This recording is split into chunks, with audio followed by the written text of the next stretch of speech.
Yusek, naglabas po ng direktiba ang DILG na magkaroon ng desks sa lahat ng PNP police stations para yan sa mga locally stranded nating mga kababayan.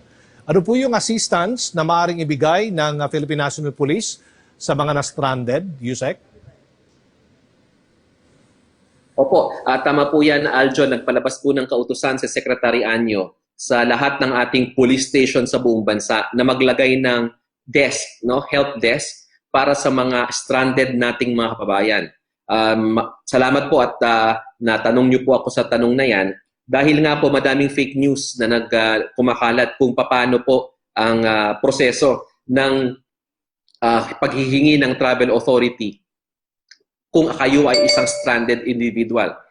So linilinaw pa lang po sa lahat ng ating mga kababayan, especially yung mga stranded na mga ating kababayan sa iba't ibang lugar sa bansa. Dalawa lang po yung kailangan nyong ihandang dokumento. Yung medical certificate at yung travel authority. At ito pong medical certificate ay makukuha nyo sa inyong municipal or city health office.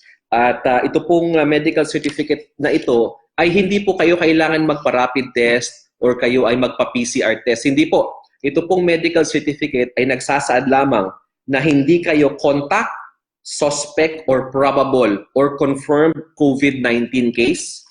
At nakasaad din po na kayo po ay nag-14-day quarantine base sa protocols ng DOH. At kung kayo ay naging positibo man sa COVID-19, ay negatibo na kayo dahil dumaan kayo sa PCR test ng 2 beses.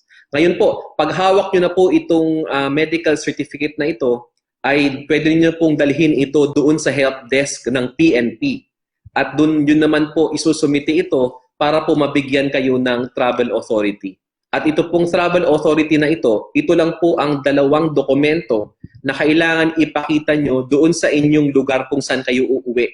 At tatanggapin po kayo ng inyong local government unit kung meron po kayong 2 dokumentong ito. So sa mga stranded po na ating mga kababayan, na nandito sa Metro Manila o kung nasaan mang lugar, magtungo po kayo sa inyong local government unit para makakuha ng medical certification at sa inyong Philippine National Police Station para naman po sa travel authority.